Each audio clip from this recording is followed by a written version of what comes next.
Okay. Evaluation guest lecture on tools for continuous improvement.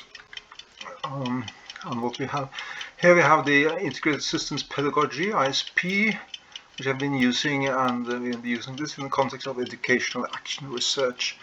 So on the left here we see the plan, do, check, act, and how we have connected that with the Battle-Morgan matrix we see below.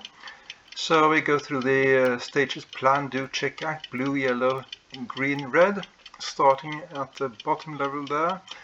The planning through interpretivist methods, like in our case using AIM, the variation of SSM.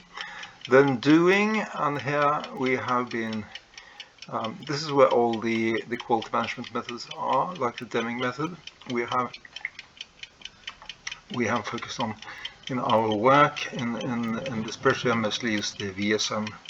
It's not so important here. Then we have a check. We go into the radical structuralism, applying game theory, and finally the active decision, radical unionism, applying the the critical system heuristics. But particularly in relation to the radical structuralism, the game theory, we are using to connect all these paradigms. We use a game model, and in this particular case, in the integrated systems pedagogy approach, we have been using the Superbug video game from 1977. Because this function is a metaphor or model for describing the challenge between reductionism and holism. The idea of the game is to drive this car, this yellow Volkswagen, the Beetle. We can only see a small part of the road, so that becomes a symbol of reductionism. My idea is to help the students to see the whole picture, making it easier not to crash into the rail cars and the parked cars and so on. Okay, so this is the planning from previous stages. We have gone through this. We used the appreciative inquiry method (AIM), developing a game strategy using this model, and we ended up with this conceptual diagram. And now we are at the final stage of that. The lecture has been given, and the purpose of this conversation is to evaluate these results. And the evaluation can be part of the evaluation is I suppose it's just to summarize part of how the technical aspects of the presentation. So here I have a more generic picture of the teacher and the students. We have the model there, and the lecture started 10 minutes late due to technical problems, unfortunately, but then it went on for about 75 minutes. I think it was more like that. Gary started the Q&A session, giving the students context and encouragement. There were about 13 students present, as far as I could see, and 2 of them making comments. The first was an appreciative comment, which was very nice. The second was a question about the applicability of scientific self-management. And then we have the session ended with Gary summarizing some of the key points for the students. So this is just a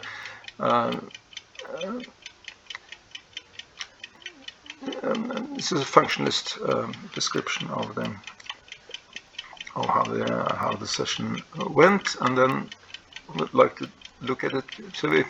But if we look at it from a more radical structuralist perspective, then they ask questions like: did the students get the point that it isn't what it says on the level, but the hands that open the tin that matter? That was the point of that was very much the point of the lecture, which was called Tools for Continuous Improvement, Bias Beware. And remember, we start with this Dilbert cartoon where the management consultant was trying to sell this methodology, Six Sigma and TQM, to the boss, and the boss bought them without knowing really what he was buying. But that was the beginning. The model at the end was that it wasn't the method in itself, but it was the way it was being implemented that was the case, the challenge. So that was the message of the deeper message of the presentation, and then we have, did the lecture contribute in engaging students in the systemic fight against reductionism? Because that is of course what we see, what I at least see as a major problem in society today. That is well, how capitalism, democracy, all these things that we believe in more or less are based on a reductionist view of society, and what we need is a more, in order to deal with things like climate crisis, migration crisis, possibilities, economic crisis, and so on, is to think systemically, not this short-term reductionism. And third question, are they, the students, developing skills in critical systems leadership? That was perhaps implied, that was something between the lines in the presentation, and Gary is planning to give a lecture on CLS in the beginning of 2026. So, and the model is used for illustrating that we don't want the students to crash into guardrails, but we hope that they are, as a consequence of this lecture and the course in general, and teaching in general, they are getting a more holistic view, so the chance of crashing into guardrails like that is diminishing. Then we have the ACT decision stage, ACT radical humanism decision. We already decided last time, on a meeting last month, that we want to do a fourth ISP action research cycle, meaning that there will be a guest lecture in 2026. That was what I seem to remember we agreed upon. Apart from that, and in the paper also submitted as input for this conference, there are some thoughts about what how to focus that particular presentation. But in addition to that, we need to focus on the UKSS and the ISS papers on ISP and CSL. So the UKSS paper, the first version of that has been included, so that we can discuss aspects of that towards the end of this presentation. But the most important, and later on, this ISS paper. But perhaps what is particularly important to stress now is that the focus for the next Zoom meeting should be on the HAL 2026 conference, because there is a deadline for abstracts on the 12th of December. So that paper has also, there is also a first version of that paper, or a second version, an early version at least, of that paper ready, and we should discuss that quite soon. And in addition to all of this, as right below this picture, we also need to focus on the CSI, Critical System Intervention book, to make sure we are doing a proper, we have a proper overview of what we are doing. We are using that book not only because it's interesting to write a book, but we're also using that for structure, the way, the direction of our research. Here is an overview of what we are doing. The Kanban that we have looked at a few times before. I've stressed and put in boldface some of the most important things. On the backlog, for instance, we have the CSI book. We have the Critical System Leadership for the ISS conference in Cyprus 2026. Important to start with that. And we have the CQI lecture, guest lecture for 2026. All those are on the backlog. Nothing much is happening there, but we should get started with those quite quickly. What we're doing lots of things, but what I emphasize here is the HAL conference paper that I hope we should have a discuss within a few weeks. And then we have the ISP leadership paper for the UKS conference, which I hope we can have a little look at today. lots of things are waiting, and then we have the what has been done since the last time is that we have now completed the CQI, the Continuous Quality Improvement lecture for 2025. Now here I wanted to make, because a little warning. I think we need to make sure that we're not turning the collaboration into a game of Space Invaders, where we are invaded by more projects than we managed to shoot down. As we saw on the previous slide, there are lots and lots of projects at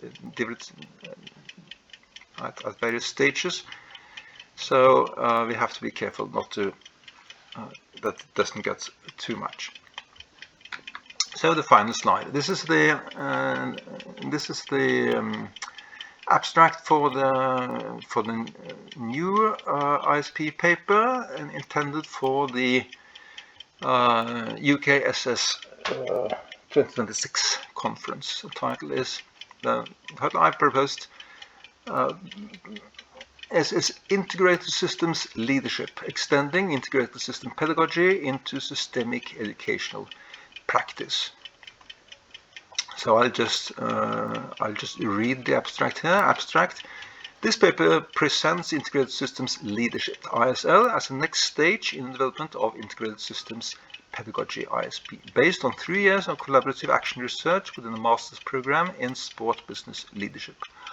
While ISP was initially designed to integrate system thinking into higher education, our ongoing work demonstrates that effective implementation requires educators to adopt a systemic form of leadership. ISP describes this leadership practice as the integration of 3 interdependent dimensions: critical awareness, methodological discipline, and relational ethics. The study implies critical systems intervention, CSI, as the methodological framework, combining cycles of planning, action, reflection, and improvement within a co-leadership model between course leader and guest lecturer. The findings show that ISL enables educators to navigate institutional constraints, foster student emancipation, and sustain reflective dialogue on the political tensions between reductionism and holism in society. We conclude that ISL offers a viable model for critical systems leadership in education, extending systems thinking from pedagogy to professional practice. So, personally, I think this makes sense. I'm actually quite happy with the paper as it is now. If you haven't read it in too much detail, I think I would like to stress that when it says here that in the middle there it says ISL describes the leadership practice as integration of 3 interdependent dimensions: critical awareness, methodological discipline, and relational ethics. In the paper it explained that these dimensions are represented by critical systems leadership, that's the structural part. We have the black belt leadership, it's the methodological discipline, and we have servant leadership, that is the relational ethics. So that's how it's framed within the paper. I felt it would be too perhaps a bit bombastic to have everything here, so it's written in this way to not have too many acronyms in the abstract. Okay, so this was the presentation, and I hope we now can have a nice discussion.